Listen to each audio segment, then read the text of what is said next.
Salutations à toutes les bien-aimés en Jésus-Christ dans le monde entier.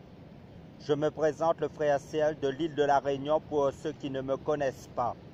Nous allons parler de la prophétie biblique des 7 trompettes d'Apocalypse.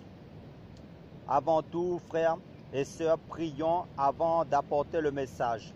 Père, merci pour ta grâce, merci pour la révélation de ton Fils Jésus-Christ, merci pour l'œuvre de la croix. Prends le contrôle de ce moment, illumine de plus en plus les yeux de notre cœur à la compréhension de la révélation de ta parole. Édifie chacun de nous par ton Saint-Esprit dans ta parole, dans ta connaissance éternelle, pour ta gloire, dans le nom de Jésus-Christ. Amen. Prenons le livre de Apocalypse chapitre 1 verset 1. Le livre d'Apocalypse chapitre 1 verset 1. Frères et sœurs, vous avez trouvé? Nous faisons la lecture. Il nous est dit la révélation de Jésus-Christ que Dieu lui a donnée pour montrer à ses esclaves les choses qui doivent arriver bientôt, et qui les a fait connaître en les envoyant par son ange à Jean, son esclave, qui a annoncé la parole de Dieu et le témoignage de Jésus-Christ et toutes les choses qu'il a vues. Béni est celui qui lit et ceux qui écoutent les paroles de cette prophétie et qui gardent les choses qui y sont écrites, car le temps est proche. Amen. Voilà, le livre d'Apocalypse commence par nous présenter Jésus-Christ. L'auteur ne tourne pas autour du pot. L'apôtre Jean nous parle directement de Jésus-Christ d'emblée en premier lieu. Amen. Ce livre d'Apocalypse a pour thème central Jésus-Christ. Non seulement de l'ensemble des Écritures de la Bible, mais également de ce dernier livre de l'Apocalypse en particulier. On nous dit la révélation que nous savons tous, qui a pour signification action de dévoiler, action d'ôter le voile. Pendant des années, des siècles, comme vous le savez, Christ était un mystère pendant des siècles, bien sûr. Là, Christ n'est plus un mystère. Depuis la croix, bien sûr. Donc, la révélation de Christ est donnée par le Père afin que les enfants de Dieu, l'épouse qui est l'Église, y accèdent, soient informés pour connaître qui est réellement Jésus-Christ et en même temps l'avenir de l'humanité. L'avenir du déroulement concernant l'histoire de l'Église d'Israël et des nations qui sont les 3 horloges de Dieu sur le plan spirituel et comment finira ce monde. On nous dit au verset 3 d'Apocalypse chapitre 1, « Béni est celui qui lit et ceux qui écoutent les paroles de cette prophétie et qui gardent les choses qui y sont écrites, car le temps est proche. » Quel temps? Le temps de la fin, c'est-à-dire de l'avènement du Seigneur. Le temps de l'enlèvement de l'Église, le temps des noces de l'agneau de Dieu pour l'Église. Au verset 4, il nous est dit, ce livre d'Apocalypse est destiné aux 7 églises d'Asie mineure, qui correspond à toutes les églises de toutes les époques, qui est l'ensemble de la chrétienté de tous les temps, qui est le corps du Christ. En tant qu'Église, nous sommes amenés à connaître qui est réellement Jésus-Christ, la révélation de Jésus-Christ. Prenons le livre d'Apocalypse chapitre 4 verset 1. Qu'est-ce que le livre d'Apocalypse chapitre 4 verset 1 nous dit? Il nous est déclaré, après ces choses, je regardais, voici une porte était ouverte dans le ciel, et la première voix que j'avais entendue comme le son d'une trompette et qui parlait avec moi me dit, monte ici et je te montrerai les choses qui doivent arriver à l'avenir. Pour situer le contexte du livre d'Apocalypse, donc là, nous sommes en l'an 95 après la mort et la résurrection de Jésus-Christ. Jean va être ravi au 3e ciel, comme l'apôtre Paul, si vous lisez 2 Corinthiens chapitre 12. Pareil. Là, Jean va recevoir l'éclairage concernant l'avenir de l'humanité. Il faut savoir que l'avenir de l'humanité était compromis parce que Adam avait chuté et le ciel fut fermé à l'homme. Et là, au chapitre 4, le ciel est de nouveau ouvert. Justement, le livre d'Hébreux nous dit, mes frères, nous avons la liberté d'entrer dans le Saint des Saints au moyen du sang de Jésus, qui est le chemin nouveau et vivant qu'il a inauguré pour nous, à travers le voile, c'est-à-dire de sa propre chair, à cause de l'œuvre de la croix. Donc, à travers Jésus-Christ seulement, le ciel est de nouveau accessible aux hommes. Et là, l'apôtre Jean va recevoir la révélation à la fois de Jésus-Christ dans sa gloire et en même temps la révélation du déroulement de l'histoire concernant l'Église d'Israël et aussi des nations. Et comment ce monde finira selon le processus, le dessein de Dieu, le plan parfait de Dieu. Continuons dans notre message. Prenons Apocalypse chapitre 5, verset 1. Apocalypse chapitre 5, verset 1. Nous faisons la lecture. Il nous est informé, puis je vis dans la main droite de celui qui était assis sur le trône un livre écrit en dedans et en dehors, scellé de 7 sceaux. Et je vis aussi un ange remarquable par sa force qui proclamait d'une voix forte qui est digne d'ouvrir le livre et d'en rompre le sceau. Et il n'y avait personne ni dans le ciel, ni sur la terre, ni sous la terre, qui pouvait ouvrir le livre, ni le regarder. Et je pleurais beaucoup parce que personne n'était trouvé digne d'ouvrir le livre, ni de le lire, ni de le regarder. Et l'un des anciens me dit, ne pleure pas. Voici le lion qui vient de la tribu de Juda, de la racine de David, a vaincu pour ouvrir le livre et pour en rompre les 7 sceaux. Et je regardais, voici, il y avait au milieu du trône et des 4 êtres vivants, et au milieu des anciens, un agneau qui se tenait là comme immolé, ayant 7 cornes et 7 yeux, qui sont les 7 esprits de Dieu envoyés par toute la terre. Et il vint et prit le livre de la main droite de celui qui était assis sur le trône. Amen. Là, Jean est au ciel, devant le trône du Père, de Dieu. Il va voir un agneau qui est la représentation, le symbole de Jésus-Christ, qui va ouvrir le livre scellé de 7 sceaux que nous avons déjà vu parler, qui avait été scellé sur l'ordre de Dieu par le prophète Daniel, que nous allons développer. Prenez le livre de Daniel, chapitre 12, verset 4. Parce que le livre de Daniel, c'est un livre prophétique dont on doit le lire en parallèle avec le livre de l'Apocalypse. Vous allez comprendre. Daniel, chapitre 4, chapitre 12, verset 4, nous fait voir clairement de la part de Dieu qui dit à Daniel, « Mais toi, Daniel, tiens secret ces paroles et scelle le livre jusqu'au temps de la fin. Beaucoup courront ça et là, et la connaissance augmentera. » Amen. La connaissance augmentera. Quelle connaissance? Bien sûr, la connaissance par rapport à Dieu, à Jésus-Christ. La connaissance du Fils de Dieu, c'est celui-là. La connaissance augmentera par rapport à la lecture du livre d'Apocalypse. On nous dit, c'est lui, c'est-à-dire en Jésus-Christ, que sont cachés tous les trésors de la sagesse et de la connaissance de Dieu, d'après le livre de Colossiens chapitre 2. Dieu veut que nous ayons une pleine connaissance de son Fils Jésus-Christ. Dieu ne veut pas que nous ayons une connaissance intellectuelle ni une connaissance théologique de son Fils Jésus-Christ. Alléluia!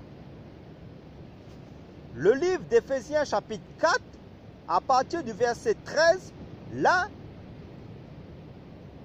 il nous est bien dit, jusqu'à ce que nous soyons tous parvenus à l'unité de la foi et de la connaissance du Fils de Dieu. Voilà, c'est ça le dessein, la volonté parfaite de Dieu pour son Église, pour son épouse. Là, la connaissance augmentera par rapport à Christ, bien évidemment. En fait, le livre scellé par Daniel que nous avons lu, c'était le livre d'Apocalypse qui révélait Jésus-Christ, bien entendu. Voilà pourquoi d'emblée, le livre d'Apocalypse nous parle de la révélation de Jésus-Christ.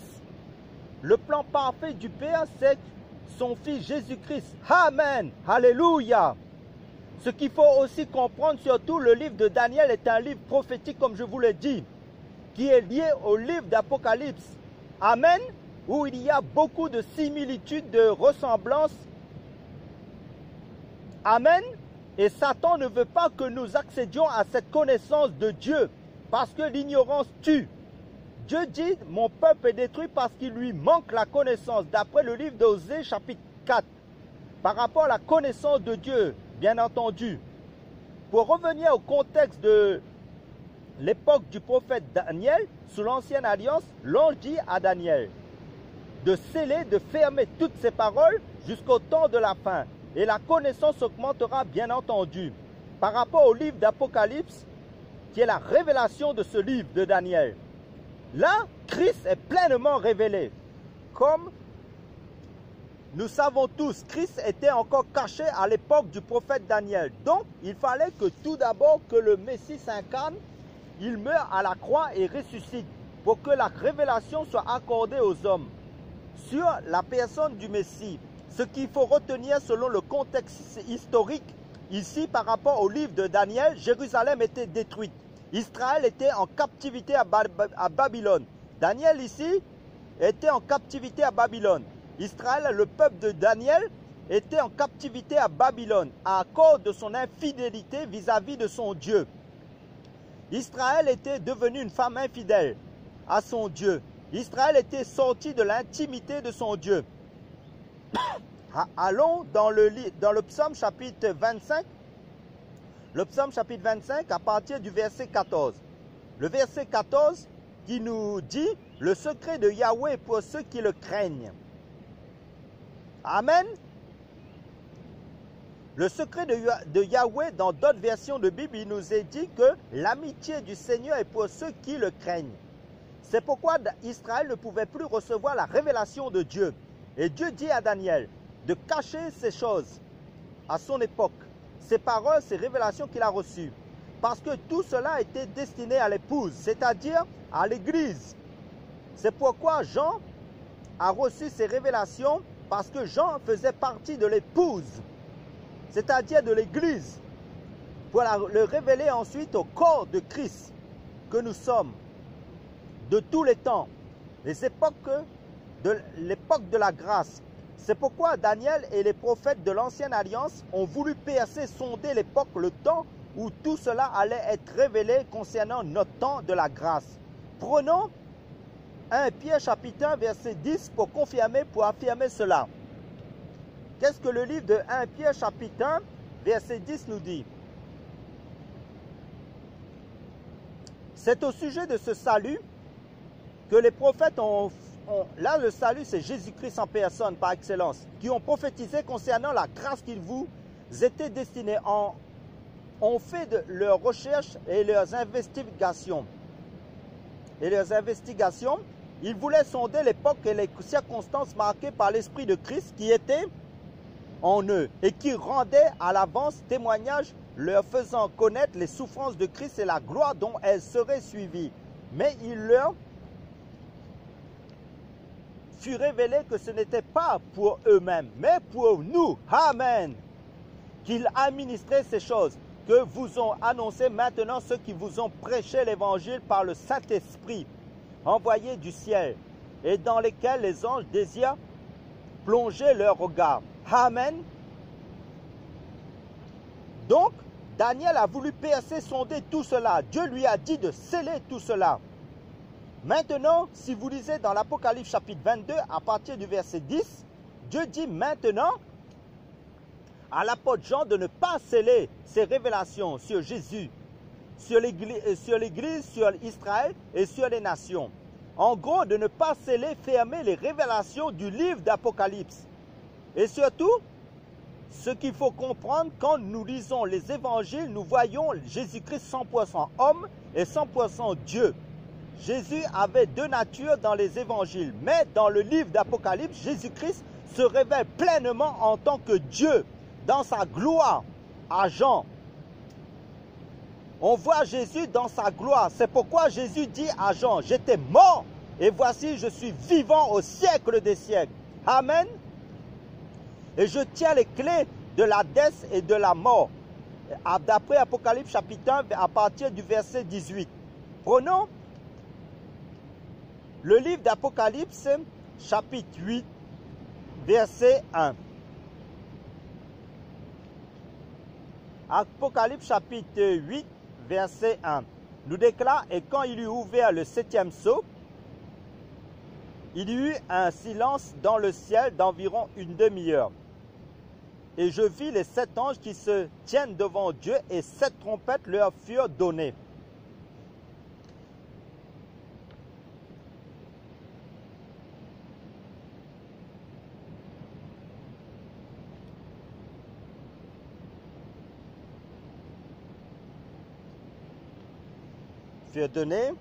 Là, le 7e sceau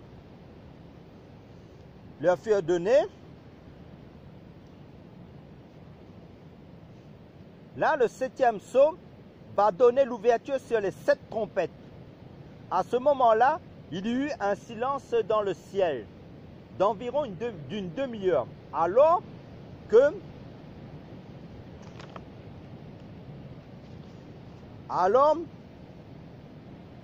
la Bible nous dit que dans le ciel, Dieu est adoré jour et nuit sans cesse, en continu. Comme il nous est parlé dans le livre d'Apocalypse chapitre 4 au verset 8 par les anges, les 4 êtres vivants et les 24 anciens. Ils ne cessent pas de dire Saint, Saint, Saint. Ils adorent Dieu nuit et jour. Là, l'adoration va s'arrêter pendant une demi-heure. Toutes les créatures au ciel observaient tout ce qui allait se passer sur la terre. Les 7 trompettes allaient déclencher des jugements de Dieu sur la terre. Nous voulons d'abord comprendre un peu la signification de ces 7 trompettes en profondeur. Prenons le livre de Lévitique chapitre 23, verset 23. Lévitique chapitre 23, verset 23. Nous lisons. Il nous est dit, Yahweh parla aussi à Moïse en disant, parle aux enfants d'Israël et dis-leur. Au 7e mois, le premier jour du mois, il y aura un jour de repos pour vous, un mémorial de jubilation et une sainte convocation. Vous ne ferez aucune œuvre servile et vous offrirez à Yahweh des offrandes consumées par le feu. Amen. Ce qu'il faut comprendre ici, la fête des trompettes, c'était une célébration à caractère prophétique qui trouvera sa réalisation au futur dans l'enlèvement de l'Église et dans le futur par le rassemblement du peuple hébreu après sa dispersion dans les nations, bien sûr. Depuis que les temps des nations ont débuté, commencé depuis environ l'an 587 et 586 avant Jésus-Christ, d'après Jérémie chapitre 39, verset 8. Et ce temps des nations prendra fin lors du retour de Jésus-Christ avec l'Église, pour instaurer, mettre en place son règne de 1000 ans, d'après le livre de Zacharie chapitre 14. Dans la fête des trompettes, c'est l'une des 7 fêtes de Yahweh en Israël, qui était célébrée le premier jour du 7e mois selon le calendrier religieux hébraïque. Car les Juifs avaient 2 calendriers, le calendrier civil et le calendrier religieux. Donc la fête des trompettes préfigurait également le rassemblement des Hébreux en terre sainte. Cette prophétie est en train de se réaliser pour Israël. Tous les Juifs du monde entier retournent en Israël depuis le 14 mai 1948. Depuis le 14 mai 1948, Israël a été reconnu par les Nations Unies comme un État à part entière. À partir de cette date, tous les Juifs du monde entier ont entendu le son de la trompette de Dieu. Les Juifs du monde entier retournent en Israël. Donc, la fête des trompettes concerne tout d'abord le rassemblement des Juifs dans le pays d'Israël. C'est Dieu lui-même qui rassemble son peuple en Israël. La fête des trompettes a 2 significations importantes. La première signification, d'abord, c'est le rassemblement des Juifs du monde entier en Israël. Cette fête était une sainte convocation. Dieu convoquait notamment son peuple dans le désert du Sinaï et plus tard en Palestine. Les Juifs connaissaient le son de la trompette, c'est-à-dire le shofar, qui est la corne du bélier. À chaque fois que les Juifs entendaient le son de la trompette, ils se retrouvaient autour du tabernacle, autour de Moïse, pour écouter la Torah. Pour recevoir les instructions du Seigneur, on sonnait également la trompette pour convoquer le peuple à des fêtes de Yahweh. Il y avait 7 fêtes principalement. Comme vous le savez, d'après le livre du chapitre d'après le livre de Lévitique, chapitre 23, en tant que lecteur de la Bible.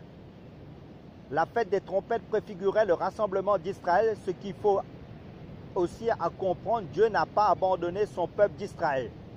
Prenons le livre de Romains, chapitre 11, verset 1, pour confirmer cela. Romains, chapitre 11, verset 1, nous dit, « Je demande donc, Dieu a-t-il rejeté son peuple? À Dieu ne plaise, car je suis aussi israélite de la postérité d'Abraham, de la tribu de Benjamin. Dieu n'a pas rejeté son peuple, qu'il a connu d'avance. Et ne savez-vous pas ce que l'Écriture dit d'Élie, comment il a fait cette requête à Dieu contre Israël en disant, « Seigneur, ils ont tué tes prophètes et ils ont démoli tes autels. Et je suis resté moi seul et ils cherchent à m'ôter la vie. » Mais quelle réponse Dieu lui donna-t-il? Je me suis réservé 7000 hommes qui n'ont pas fléchi le genou devant Baal. Ainsi donc, il y a aussi dans le temps à présent un reste selon l'élection de la grâce. Or, si c'est pas la grâce, ce n'est plus par les œuvres. Autrement, la grâce n'est plus la grâce. Mais si c'est par les œuvres, ce n'est plus par une grâce. Autrement, l'œuvre n'est plus une œuvre. Quoi donc? Ce qu'Israël cherche, il ne l'a pas obtenu, mais les élus l'ont obtenu, tandis que les autres ont été endurcis. Ainsi qu'il est écrit, Dieu leur a donné un esprit d'assoupissement, des yeux pour ne pas voir et des oreilles pour ne pas entendre, jusqu'à ce jour. Et David dit que leur table soit pour eux un filet, un piège, une occasion de chute, et cela pour leur récompense. Que leurs yeux soient obscurcis pour ne pas voir, et courbent continuellement leur dos, mais je demande, ont-ils bronché afin de tomber nullement? Mais par leur chute, le salut est accordé aux gentils, pour les exciter à la jalousie. Or, si leur chute est la richesse du monde et leur amoindrissement la richesse des gentils, combien plus en sera-t-il quand ils se convertiront tous? Amen.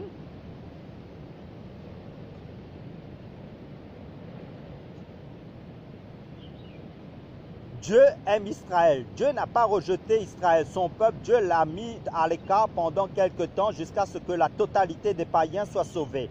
On ne doit jamais, surtout pas, interpréter les écritures prophétiques en excluant Israël, sans tenir compte d'Israël. Israël, c'est le peuple élu du Seigneur. Comme vous le savez, le salut vient des Juifs, parce que dans l'évangile de Jean chapitre 4, Jésus dit à la femme samaritaine que le salut vient des Juifs. La première église était essentiellement juive et la Bible nous dit clairement dans le livre des Actes des Apôtres au chapitre 2, il y avait 120 Galiléens. Il est très important de le savoir. La première église était essentiellement composée de juifs avant que la Samarie soit touchée, les extrémités de la terre soient touchées jusqu'à notre île de la Réunion. Amen. Et les autres nations soient touchées par l'évangile. Dieu aime les nations, mais également son peuple d'Israël. Maintenant, on a vu la fête des trompettes. Préfigure le rassemblement d'Israël depuis 1948. Les Juifs du monde entier retournent dans leur pays d'Israël. Et en même temps, la fête des trompettes préfigure le rassemblement des saints en Jésus-Christ des 4 coins du monde, c'est-à-dire l'enlèvement de l'Église. Ce qu'il faut comprendre concernant la fête des trompettes, c'était une sainte convocation solennelle, c'était le Shabbat. Le repos, le peuple rentrait dans le repos de Dieu. Les Juifs, lorsqu'ils entendaient le son de la trompette, ils arrêtaient toute activité, tout ce qu'ils étaient en train de faire, quel que soit l'endroit où ils se trouvaient, et ils couraient dans le lieu de rencontre et ils se réjouissaient là, tous ensemble devant le Seigneur. C'était une grande fête. Justement, l'apôtre Jean nous parle de ces trompettes dans l'Apocalypse. Voyons la première trompette. Prenons Apocalypse chapitre 8, verset 7, qui nous dit, Apocalypse chapitre 8, verset 7 nous dit, « Et le premier ange sonna de la trompette, et il y eut de la grêle et du feu mêlé de sang, qui furent jetés sur la terre. Et le tiers des arbres fut brûlé, et toute l'herbe verte aussi fut brûlée. » Amen. Là, nous voyons la première trompette et la plupart de ces choses se sont déjà produites dans le monde pendant ces 2000 ans de l'histoire du monde jusqu'à notre temps. Aujourd'hui, pour ceux qui ont étudié un peu l'histoire avec la peste noire au XIVe siècle, qui a décimé plus de 40% de la population européenne. Il y a eu beaucoup de victimes, des morts, le feu, la grêle. Ce sont des fléaux que le monde a déjà connus et connaîtront encore. Pour ceux qui suivent les infos, nous avons eu ce grand feu des forêts au Canada, dans le monde, dans les 4 coins du monde aussi, et qui continue aussi. Il y a quelques semaines, donc les chrétiens doivent être informés aussi de ce qui se passe dans le monde par rapport aux fléaux, aux intempéries, aux catastrophes. Chez nous, dans notre île de la Réunion, il y a quelques années, nous avons connu ce grand feu du Maido et beaucoup de ces catastrophes naturelles, en règle générale, ont été déclenchées par l'homme à cause de son irresponsabilité, du dérèglement du climat aussi. Maintenant, voyons la deuxième trompette. Apocalypse chapitre 8, versets 8 à 9, nous informe. Et le second ange sonna de la trompette, et je vis comme une grande montagne embrasée de feu qui fut jetée dans la mer, et le tiers de la mer devint du sang, et le tiers des créatures vivantes qui étaient dans la mer mourut, et le tiers des navires périt. Amen.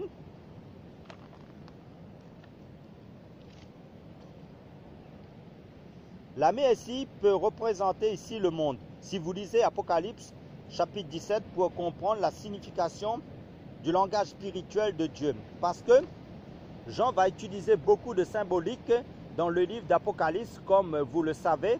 Jean parle des animaux aussi, la mer. Ici, c'est le monde, Thalassa, un monde en désordre, sans Dieu, un monde avec beaucoup de problèmes, de conflits. Le sang a beaucoup coulé sur la terre et continuera à couler un peu partout dans le monde. La terre est remplie de sang versé qui a beaucoup coulé pendant l'histoire du monde. On sait que la première et la deuxième guerre mondiale et toutes les autres guerres qu'il y a eu dans les 4 coins du monde pendant ces 2000 ans. Et les guerres ethniques, tribales aujourd'hui, en République démocratique du Congo, en Afrique, il y a pas longtemps le carnage entre les Tutsis et les Hutus au Rwanda, et des millions et des milliers de personnes ont été égorgées, tuées, massacrées. Et les autres guerres des religions, comme vous le savez, les attentats, les tueries en masse, les gens qui se font exploser en public. Les enfants de Dieu doivent non seulement méditer la parole prophétique, mais également s'informer par rapport à ce qui se passe dans le monde à travers les médias, les informations données dans les 4 coins du monde, pour ne pas être sous-informé par rapport aux événements sur le plan mondial, pour reconnaître la véracité de ces prophéties bibliques. Si cela est exact, nous sommes toujours avec la deuxième trompette. Là, le sang continuera à couler de plus en plus dans le futur lors de la grande tribulation, lors de la guerre d'Armageddon, qui est la 3e guerre mondiale entre Israël et les nations. Voyons maintenant la 3e trompette. Prenons Apocalypse chapitre 8, verset 10. Apocalypse chapitre 8, verset 10 nous déclare: et le 3e ange sonna de la trompette, et il tomba du ciel une grande étoile ardente comme un flambeau, et elle tomba sur les tiers des fleuves et sur le source des eaux. Le nom de cette étoile est absinthe, et le tiers des eaux fut changé en absinthe, et beaucoup d'hommes moururent par les eaux parce qu'elle était devenue amère. Amen. Pour notre information, cette grande étoile absinthe qui tombe du ciel est tout simplement le symbole, l'image spirituelle des démons. Pour notre information, cette étoile qui tombe n'est pas une étoile physique que nous connaissons, mais sur le plan spirituel, c'est un démon. Ceux qui ont un peu étudié la science, les étoiles en règle générale sont beaucoup plus grosses que la Terre. Par exemple, le Soleil, qui est aussi une étoile, est 900 fois plus gros que la Terre. Vous imaginez un instant, si le Soleil tombe sur la Terre va exploser, va disparaître. La 3e trompette va libérer les démons qui vont tomber du ciel sur la terre. Et le verset 11 nous dit que le nom de l'étoile est absinthe. Et beaucoup d'hommes moururent par les eaux parce qu'elle était devenue amère. Voilà. Maintenant, la 4e étoile nous dit, prenons Voyons maintenant la quatrième trompette. Prenons Apocalypse chapitre 8, versets 12 à 13. Apocalypse chapitre 8, versets 12 à 13 nous mentionne, puis le quatrième ange sonna de la trompette et le tiers du soleil fut frappé, ainsi que le tiers de la lune et le tiers des étoiles, afin que les tiers en soient obscurcis. Le jour fut privé d'un tiers de sa clarté et la nuit de même. Je regardais et j'entendis un ange qui volait au milieu du ciel et qui disait à haute voix: Malheur, malheur, malheur aux habitants de la terre à cause des autres sons de trompette que les trois autres anges vont faire retentir. Amen.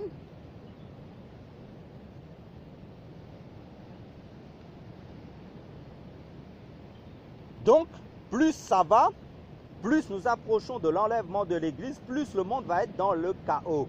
Plus la lune et le soleil va perdre de sa clarté, le soleil peut-être, le soleil visible. Le soleil peut être le soleil visible, cet as au-dessus de notre tête. En même temps, symboliquement, le soleil et la lune est très significatif. Si vous lisez Genèse chapitre 37, Jacob, son nom fut changé en Israël d'après Genèse chapitre 32, verset 28. Voilà. Et par la suite, Jacob n'a pas eu du mal à interpréter le songe, le rêve de son fils Joseph. Quelqu'un peut lire Genèse chapitre 37, versets 5 à 10. Donc, si vous lisez ce passage chez vous, ce passage de Genèse chapitre 35, verset 5 à 10, vous comprendrez. Voilà le songe de Joseph. Le soleil représente l'Israël. La lune représente Rachel. Et les étoiles, et les 11 étoiles, Joseph étant la 12e, les 12 étoiles représentent les 12 tribus d'Israël. Donc Jacob n'a pas eu du mal à interpréter le songe de son fils Joseph dans le livre de Genèse chapitre 37. Ici, on nous fait comprendre Israël va de plus en plus perdre également de son éclat parce que cette nation, bien entendu, Israël avait été choisie par le Seigneur pour apporter la lumière au monde. Malheureusement, les ténèbres vont de plus en plus prendre de l'ampleur en Israël qui devient comme une nation comme les autres nations. Malheureusement, c'est pourquoi le Messie va venir de nouveau pour l'éclairer. Voyons la cinquième trompette. Prenons Apocalypse chapitre 9, verset 1. Apocalypse chapitre 9, verset 1, nous déclare: le cinquième ange sonna de la trompette et je vis une étoile qui tomba du ciel sur la terre et le ciel et la clé du puits de l'abîme lui fut donnée. Et elle ouvrit le puits de l'abîme et une fumée monta du puits comme la fumée d'une grande fournaise. Et le soleil et l'air furent obscurcis par la fumée du puits. Des sauterelles sortirent de la fumée du puits et se répandirent sur la terre. Et il leur fut donné d'un pouvoir comme le pouvoir qu'ont les scorpions de la terre, et il leur fut dit de ne pas faire de mal à l'herbe de la terre, ni à aucune verdure, ni à aucun arbre, mais seulement aux hommes qui n'avaient pas la marque de Dieu sur leur front. Et il leur fut donné non de les tuer, mais de les tourmenter pendant 5 mois. Et le tourment qu'elles causaient était comme le tourment que cause le scorpion quand il pique un homme. Et en ces jours-là, les hommes chercheront la mort, mais ils ne la trouveront pas. Et ils désireront mourir, mais la mort fuira loin d'eux. Ces sauterelles ressemblaient à des chevaux préparés pour la guerre, et sur leur tête il y avait comme des couronnes semblables à de l'or, et leurs faces étaient comme des faces d'hommes. Elles avaient des cheveux comme des cheveux de femmes, et leurs dents étaient comme des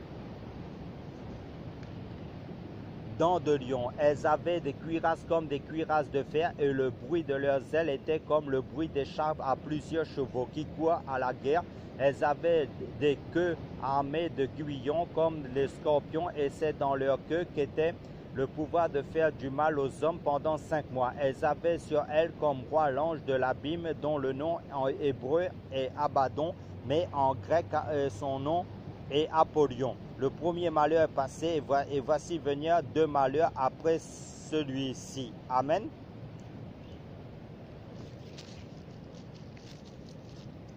Ce passage que nous venons de lire nous décrit bien une armée démoniaque. Et cette armée démoniaque avait sur elle comme roi l'ange de l'abîme Abaddon en hébreu ou Apollyon en grec. Rappelez-vous dans Genèse chapitre 1 à partir du verset 2. Il nous est dit, et la terre devint informe et vide. Les ténèbres étaient à la surface de l'abîme, c'est-à-dire les démons. Apocalypse chapitre 9 au verset 1 nous dit, le cinquième ange sonna de la trompette et je vis une étoile qui tomba du ciel sur la terre et la clé du puits de l'abîme lui fut donnée à cet ange. Et il ouvrit le puits de l'abîme, une fumée monta du puits comme une fumée d'une grande fournaise. Et le soleil et l'air furent obscurcis et la fumée du puits. Regardez dans l'évangile de Matthieu, prenons le passage de Matthieu chapitre 24 verset 29.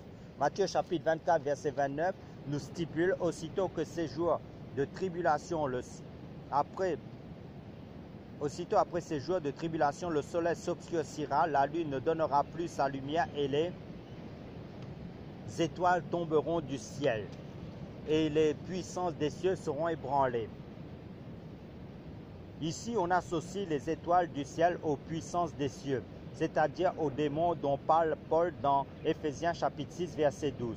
Car nous n'avons pas à lutter contre la chair et le sang, mais contre les seigneurs du monde des ténèbres et de ce siècle, contre les méchancetés spirituelles qui sont dans les lieux célestes, dont nous avons à lutter contre ces puissances-là. Tellement ces puissances seront ébranlées à la fin des temps, c'est le cas actuellement, plusieurs étoiles, c'est-à-dire plusieurs démons sont tombés du ciel sur la terre. Apocalypse chapitre 12 nous dit, la queue du dragon va entraîner un tiers des étoiles pour pouvoir les jeter sur la terre. Vous voyez les étoiles ici, ce sont les deux démons. Cette étoile, au cinquième son de la trompette, va recevoir la clé du puits de l'abîme pour libérer cette armée démoniaque à la tête duquel il y aura Abaddon. On nous dit aussi, les hommes vont chercher la mort et ils ne trouveront pas la mort. La mort va fuir loin de cette souffrance. Beaucoup de gens le vivent de plus en plus de nos jours dans le monde. Il y a des personnes qui sont de plus en plus malades par des maladies incurables depuis plusieurs années, de plus en plus. Certains même cherchent la mort par l'euthanasie. Donc, notre seul espoir, c'est le sceau de Dieu, la marque de Dieu sur nous. Vous allez voir, le cinquième et la sixième trompette, c'est comme si elles se ressemblaient. Elles présentent le royaume des ténèbres à affronter les nations. Elle prépare le royaume des ténèbres à affronter les nations. Elle prépare ces deux trompettes, c'est-à-dire la cinquième trompette et la sixième trompette, ensemble l'armée de l'Antichrist contre les nations, à une guerre sans précédent, c'est-à-dire à la troisième guerre mondiale, en gros à la guerre d'Armageddon. On nous dit pendant 5 mois au moins, les gens seront tourmentés par ces puissances occultes. Comprenez ici, on ne peut pas prendre ces 5 mois également comme nous les connaissons, parce que Dieu ne voit pas les choses comme nous. Un jour est comme 1000 ans et 1000 ans sont comme un jour pour Dieu. Les 5 mois ici, c'est dans l'Apocalypse, représente un temps bien défini par Dieu. Comprenez aussi, l'Apocalypse est rempli de beaucoup de symboliques. On ne peut pas interpréter tous les passages d'Apocalypse littéralement. Sinon, on va sortir du contexte du livre d'Apocalypse. Voyons la sixième trompette. Prenons Apocalypse chapitre 9, verset 13. Apocalypse chapitre 9, verset 13 nous déclare, alors le sixième ange sonna de la trompette et j'entendis une voix sortant des 4 cornes de l'autel d'or qui est devant Dieu, et disant au sixième ange qui avait la trompette, délie les 4 anges qui sont liés sur le grand fleuve, l'Euphrate. On délia donc les 4 anges qui étaient prêts pour l'heure, le jour, le mois et l'année, afin de tuer le tiers des hommes. Le nombre des cavaliers de l'armée était de 200 millions.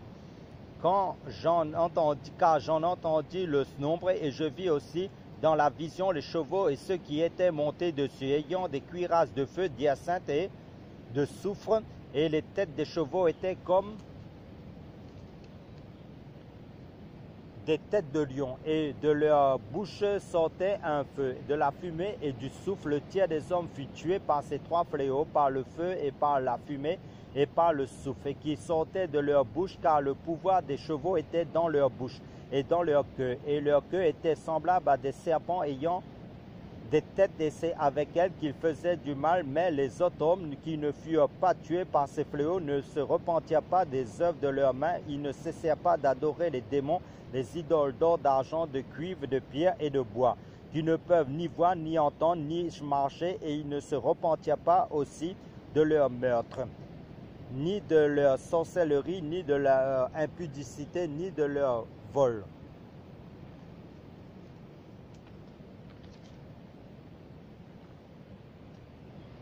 Amen.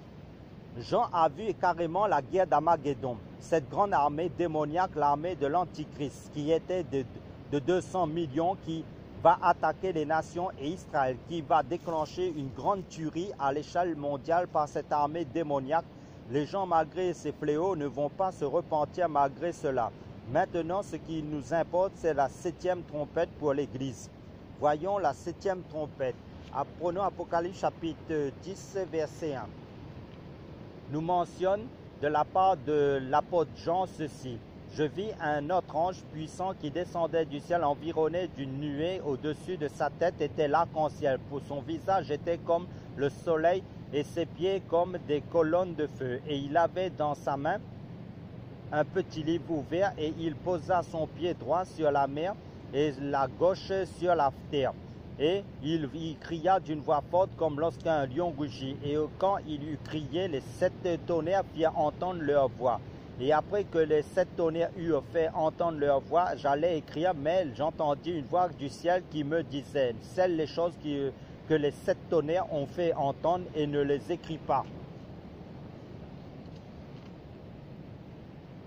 Et l'ange que j'avais vu se tenant sur la terre, et l'ange que j'avais vu se tenant sur la mer et sur la terre, leva sa main vers le ciel et jura par celui qui est vivant d'âge en âge, qui a créé le ciel avec les choses qui y sont, et la terre avec les choses qui y sont, et la mer avec les choses qui y sont, qu'il n'y aurait plus de temps, mais qu'au jour de la voix du 7e ange, quand il commencera à sonner de la trompette, le mystère de Dieu sera accompli, comme il a déclaré à ses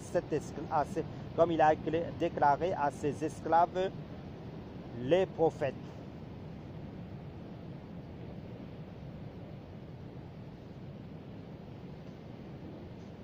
Amen.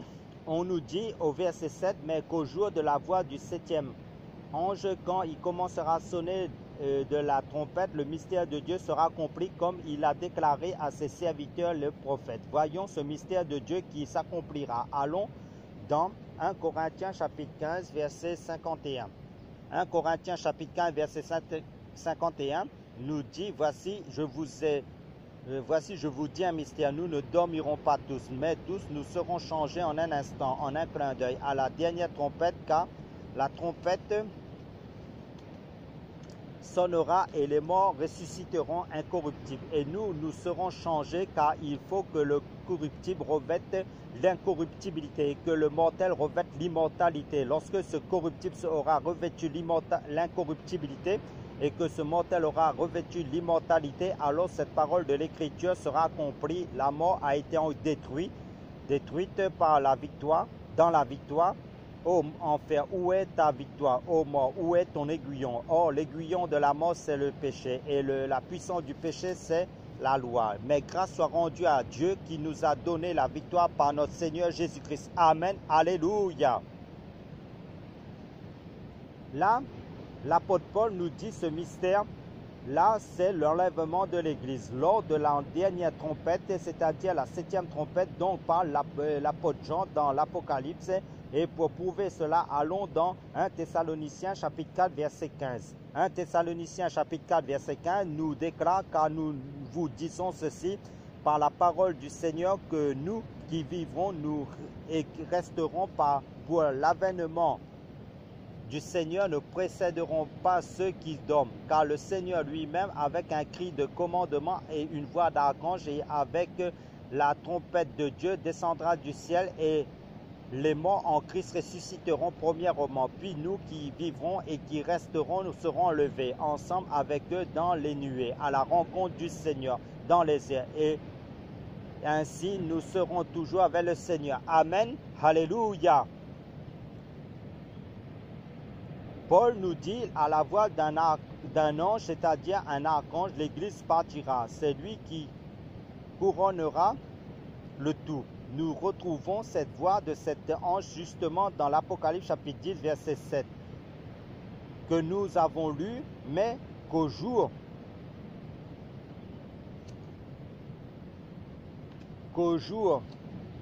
de la voix du septième ange, quand il sonnera de la trompette,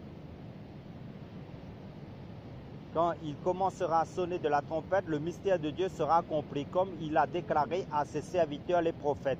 Paul était aussi un prophète. Si vous lisez Actes des Apôtres, chapitre 13, à partir du verset 1 et 2, on nous dit qu'il y avait dans l'église d'Antioche des prophètes et des docteurs. Paul faisait partie de ces personnes. Et comme nous avons vu dans le livre de 1 Corinthiens chapitre 15 et le livre de 1 Thessaloniciens chapitre 4, Paul avait reçu et annoncé l'enlèvement de l'église, qui est le mystère de la septième trompette.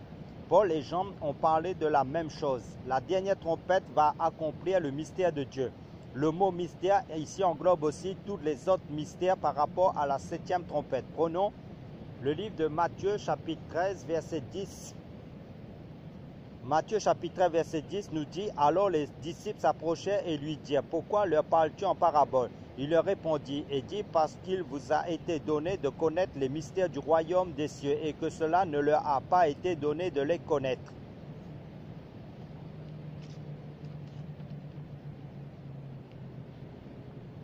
Amen. Donc les inconvertis, les païens ne peuvent pas les connaître. Seulement l'Église, l'épouse corps du Christ.